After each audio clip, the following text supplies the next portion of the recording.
Dizem que ninguém escolhe ir embora, sem antes tentar de todas as formas continuar.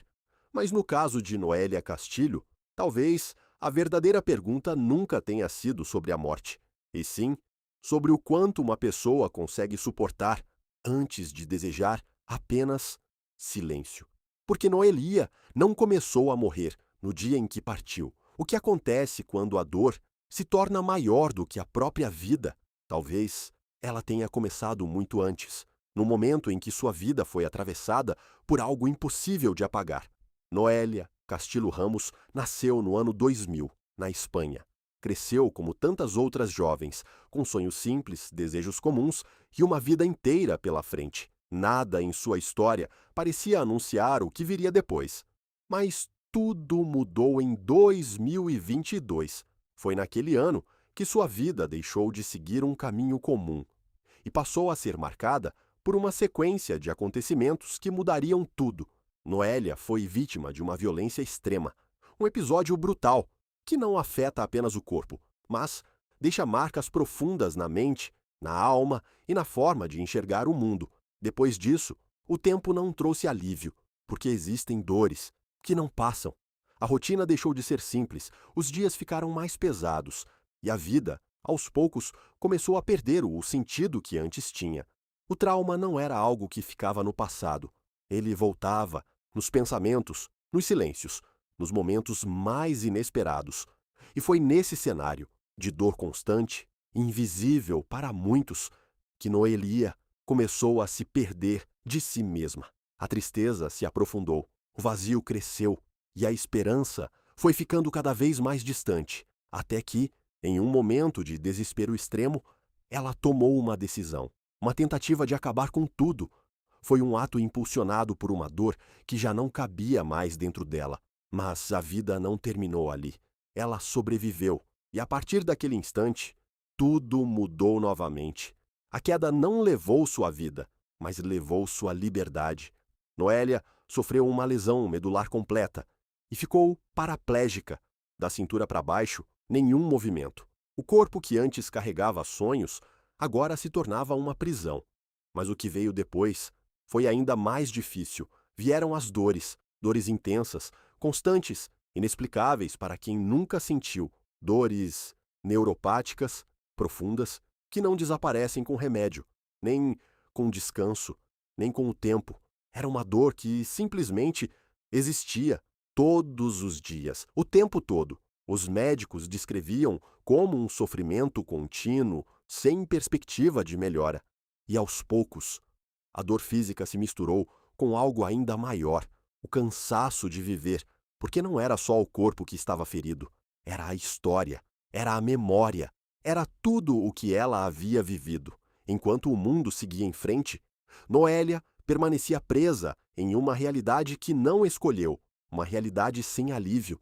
Foi então que um pensamento começou a surgir, não como impulso, mas como reflexão, e com o tempo, como decisão.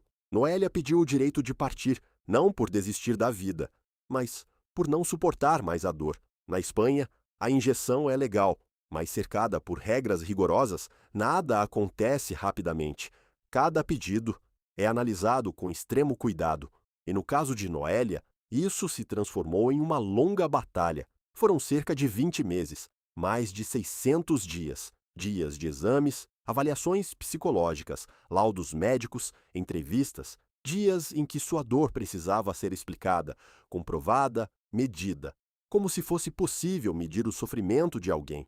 Mas o processo não envolvia apenas médicos, envolvia também a família. O pai de Noélia tentou impedir o procedimento. Acreditava que aquela decisão não vinha apenas da dor física, mas também de um sofrimento emocional profundo. Para ele, a filha precisava de ajuda. Para ela, a ajuda já não era suficiente. O caso foi parar na justiça, e ali passou a ser discutido por tribunais. Até onde vai o direito de alguém sobre a própria vida? E até que ponto outra pessoa pode decidir por ela? A cada etapa, a mesma pergunta voltava. Noélia estava realmente consciente? Ou estava sendo levada pela dor? Após meses de análise, veio a resposta. Sim, Noélia estava lúcida, sabia exatamente o que estava pedindo e compreendia todas as consequências. Sua decisão não era impulsiva, era pensada, repetida, confirmada e, acima de tudo, consistente. Ela dizia com calma: "Eu não quero morrer. Eu só quero parar de sofrer." E talvez essa tenha sido a frase mais difícil de ignorar, porque ela não falava sobre morte, falava sobre limite. No dia 26 de março de 2026, em Barcelona, Noélia chegou ao fim de sua jornada, sem barulho, sem espetáculo, apenas silêncio. Um silêncio diferente daquele que ela carregou por tanto tempo. Um silêncio de descanso. Sua história se espalhou rapidamente. Gerou debates, dividiu opiniões, provocou reflexões. Alguns viram coragem, outros desistência. Mas no fundo, ninguém podia sentir o que ela sentiu, porque existem dores que não podem ser explicadas, só vividas. Noélia se foi aos 25 anos, mas deixou algo que vai além de sua própria história. Uma pergunta que continua sem resposta. Até onde alguém deve suportar a dor? Quando viver deixa de ser viver e passa a ser apenas resistir? No fim, talvez Noélia não tenha buscado a morte. Talvez ela só tenha buscado um lugar onde a dor finalmente não pudesse mais alcançá-la. E talvez esse tenha sido o único caminho que ela encontrou para, finalmente, descansar. Talvez essa história não seja sobre ir embora, mas sobre o limite da dor, que ninguém, além de quem sente, consegue entender. Porque é fácil julgar de fora.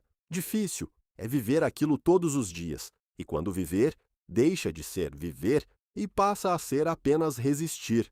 Tudo muda. E fica a pergunta: até onde alguém deve suportar? Me conta aqui nos comentários. Este vídeo aborda temas sensíveis com fins informativos e reflexivos. Se você ou alguém que conhece precisa de ajuda, procure apoio profissional. Se inscreve para mais histórias